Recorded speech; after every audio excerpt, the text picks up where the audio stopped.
단도직입적으로 여쭤볼게요. 엔화는 도대체 어떻게 되는 겁니까? 그러니까 엔화 지금 다시 또 150엔을 넘었더라고요. 달러당. 예. 그러니까 엔화는 결국은 사실 달러가 정말 의미 있게 이제 내려가는 그림들을 좀 봐야 되지 않나 싶습니다.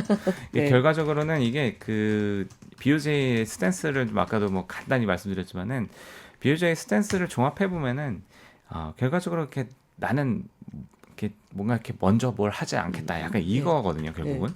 그러니까 이게 사실 아베노믹스부터 이제 이어진 이 통화 정책을 제외하면은 사실 일본이 좀 남는 게 없다. 이게 핵심인 것 같고요. 네. 그리고 지금 뭐 결국은 이제 저희가 이제 그 자료 드린 것 중에 이제 50페이지를 한번 조금 이제 좀 보시면은 네. 자료 뭐 저희 지금 띄워주시겠지만. 굉장히 자료를 많이 준비했는데 너무 많이 준비하다 보니까 오히려 못 들어드리고 있는 경향이 있습니다. 네. 저희 50페이지 지금 같이 한번 보면서 얘기를 해보면요. 네. 여기 보시면은 이게 일본 임금 상승률을 이제 왼쪽에 보이시는 거는 이제 명목 임금 상승률. 뭐 이게 일반적으로 이제 커뮤니케이션하는 임금 데이터라고 보시면 되고, 이제 오른쪽은 이제 물가를 감안한 일단 이제 임금 상승률 데이터인데, 이게 두 개 이제 미국이랑 일본을 저희가 비교해 놓은 차트입니다. 이게 지금 두 개가 패턴이랑 그 높이 자체가 좀 상당히 좀 많이 다르다라는 걸 보실 수가 있을 거고요. 일본 같은 경우가 사실은 사실 과거에도 이게 일본 같은 경우는 굉장히 좀 낮은 수준의 임금 상승률을 계속적으로 유지를 해왔던 국가이기도 합니다. 네. 뭐 사실 이거는 뭐 잘 아시다시피 이게 그 약간 이게 그 어떻게 볼까 그 사회적 분위기도 좀 많이 영향을 좀 미치지 않나라고 생각하고 있고요.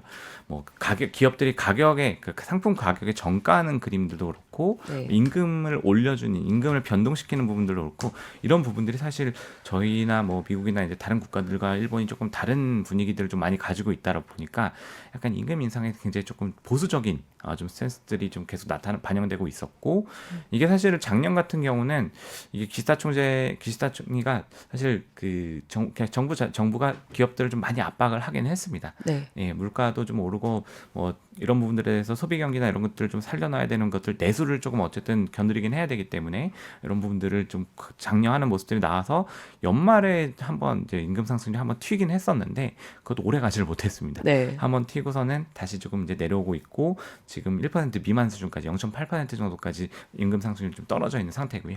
그러다 보니까 이제 구조적인 물가 상승 요인들에 대해서는 BOJ가 좀 확신하기 좀 어렵다라는 스탠스들을 계속 내보이고 있고 결과적으로 이제 수입 물가에 대한 영향들 정도가 저희가 체크해 볼 수 있는 부분들이고 엔화랑 연결해서 좀 볼 수 있는 부분인데 이게 엔화랑 연결해서 보는 부분 같은 경우는 사실 약간 수입 물가에 대해서는 지정학적 리스크가 조금 이제 어쨌든 영향을 좀 줬었던 부분이 있다 보니까 약간 이런 부분들에 대해서 조금 약간 어떻게 보면은 살짝 무시하면서 넘어가려는 이런 발언들이 좀 자꾸 나오고 있는 거고 그다음에 일본은 우리만큼 수입이 크게 작용한 나라는 아니기도 하니까요. 이제 그렇죠. 그리고 근데 그런 부분들도 있고 또 그러게 이제 사실 이제 에너지 가격에 대해서는 이제 민감도도 높습니다. 그렇죠. 두바이유부터 해가지고 이제 달러 환산 뭐 이렇게 하면은 괴리가 크긴 한데 그러다 보니까 이제 조금 이제 그런 부분을 폄하하는 그림들이 좀 나오는 게 있고요. 지금 이제 그렇게 가면서도 한 번 더 주는 거는 엔화 약세에 대해서 이제 질문이 들어오면은 이거는 달러가 너무 세기 때문에 나타난 현상이라는 조금 이제 그런 부분들을 좀 강조를 많이 하고 있고 거꾸로 보면은 달러가 그러니까 미국의 통화 정책이 좀 변화하는 그림들이 나오면은 이 부분들이 마무리가 될 거기 때문에 우리가 이 방향성을 봐야 된다 이렇게 얘기를 하고 있습니다. 그러면 결국은 지금 미국 동결에 대한 센스들이 좀 높아지면은 그냥 버티겠다라는 얘기가 되는 거고요. 결국은 주도적으로 뭘 이렇게 크게 적극적으로 바꾸진 않겠다. 뭐 최근에 YCC 정책들 뭐 조금씩 바꾸는 그림들을 보여주고는 있지만은 약간 마지못해하는 그런 분위기가 좀 훨씬 크고요. 시장이 먼저 반영한 수준을 절대 벗어나지 않는다. 그리고 이 1% 초과에 대한 얘기들을 했지만은 이 저희가 뭐 이렇게 정책을 디테일들 가이던스를 준 걸 보면은 뭐 초과하는 부분들을 거의 용인하지 않겠다라는 시그널들도 같이 그 내재되어 있는 부분들이 좀 있어가지고 일단은 결국 달러의 움직임들을 통해 가지고 엔화를 해석할 수 있겠다. 이렇게 좀 보셔도 좋을 것 같습니다. 그렇게 되면 이 지금의 엔화 약세가 상반기에는 어느 정도 지속되다가 하반기부터 약간 반전? 네, 할 네. 거라고 그러면 내년 상반기에는 일본 여행을 계속 가는 거네요, 저희는. 네, 저희가 생각했던 것보다는 조금 더 길게 가는 분위기가 좀 되는 것 같고요. 네. 원화가 지금 먼저 네. 강세를 더 세게 돌았다는 부분들 보면은 네. 원화 환율은 사실 한 번 더 내려왔습니다. 네. 그래서 저희가 이제 그 뭐 7월 달, 6월 달 뭐 이럴 때 좀 많이 말씀드렸던 부분보다는 조금 더 시기가 지연되는 모습들이 좀 나오고 있고, 사실 이게 뭐 지금 오늘 뭐 정치에 대한 부분들 좀 많이 말씀을 드리고 있지만은 네. 그 제가 이제 52페이지 아까 이제 제 자료를 통해서 그것도 한번 또 보시면은 네. 기시다 정부의 그 지지율 자체가 사실은 네. 그 지금 상당히 좀 좋지 않습니다. 그 다음 페이지 좀 보여주시면 좋을 것 같은데요. 네. 예, 그 기시다 내각의 지지율 자체가 사실 네. 또 굉장히 좀 낮아지고 있는 부분들도 뭐 사실 앞서 뭐 트럼프 대통령 전 대통령 말씀도 드렸지만은 사실 또 무시할 수 없는 부분이긴 합니다. 네. 그래서 이게 뭐 바이든 정부도 사실 그 한참 물가 올라갈 때 파월 의장 또 불러들여가지고 또 면담을 하기도 했었고. 베이유제도 사실 그 그로다 총재 당시에 정부에 끌려갔었던 뭐 면담, 이 커뮤니케이션을 또 하는 뭐 이런 뉴스들이 나오기도 했었는데 네. 기시다 정부 역시 이 그림들에서 적극적으로 벗어나기는 좀 어렵지 않나. 이런 것들도 약간 조금 현재 정책 기조를 좀 쉽게 바꾸기 어려운 이런 부분 중에 하나가 되지 않을까 좀 이제 같이 좀 보고 있습니다.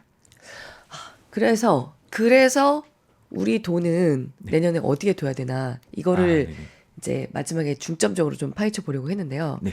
사실 제가 원래 그 생각을 하기도 했어요. 이거 뒤에 뭐 5분, 10분 하기에는 너무 중요한 주제라서 네. 저희 내년 경제 전망 3탄으로 저희가 미리 예고를 하도록 하겠습니다. 그러면 이런 상황에 일단 일본 여행은 내년 상반기에 가셔야겠고요. 하반기에는 엔화가 좀 비싸질 것 같습니다. 일본 여행 아직 안 가신 분들은 내년 상반기 안에 가셔야 될 것 같고요. 원화는 그 전부터 좀 오르기 시작할 가능성이 높다. 좀 이렇게 보고 있긴 합니다. 그렇죠? 네. 네, 원달러 환율 같은 경우는 조금 그러니까 강해진다라는 게 이제 원달러 환율 내려오는 부분들이 네, 때문에 네, 네. 예, 그 강해지는 것들은 사실 뭐 그 내년 내내 조금 이제 나타날 수 있지만은 아까 이제 금리나 이런 것들 말씀드린 것처럼 상반기는 조금 이제 변동성이 있으면서 네. 박스권에서 왔다 갔다 할 거고, 조금 이제 2분기 후반부터 해서는 그때부터 조금 이제 의미 있는 또 원달러 환율의 추가 하락이 좀 나타날 수 있기 때문에 네. 이런 포인트들 보시면 될 것 같고요. 그리고 사실 원달러 환율이 좀 더 먼저 내려올 수 있다라고 말씀을 드린 부분들은 중국 경기랑도 좀 약간 연관이 좀 있습니다. 네. 중국 경제 같은 경우에 사실 1분기 이후에 조금 정책들, 부양 정책들이 좀 추가적으로 좀 나올 수 있는 여지들이 있고, 지금 경기 저점을 조금 이제 형성하고 나오는 이런 과정들이 있다라고 하면은 사실 위안화의 상대적인 조금 이제 반등이 시기가 조금 이제 다른 환율이랑 좀 다른 패턴을 좀 보일 가능성, 시기가 좀 빨리 나타나는 부분들도 있을 수 있다라 보고 있는 거고요. 뭐 네. 최근에 나타났던 그림도 그런 부분들이 연장선이고, 그러면은 사실 이제 원화 같은 경우는 조금 더 엔화가 도는 속도보다는 조금 더 한 템포 빠르게 네. 좀 내려갈 수 있기 때문에 그런 과정들, 시차에 대한 부분들을 함께 좀 고려하실 필요가 있다. 그렇다면 정말로 일본 여행은 정말 상반기에 가야겠네요. 더더욱 엔화와 그 원화의 좀 차이가 벌어질 때 그때 가시고, 하반기에는 그래도 엔화도 지금의 약세에서 좀 반전하는 모습이 나타날 가능성이 크다라고 말씀 주셨고요. 그럼 이런 상황에 내 돈은 도대체 어디에 둬야 하는 건지, 이거는 다음 주에 2024년 경제 전망 3탄으로 저희가 박승진 팀장과 함께 돌아오도록 하겠습니다.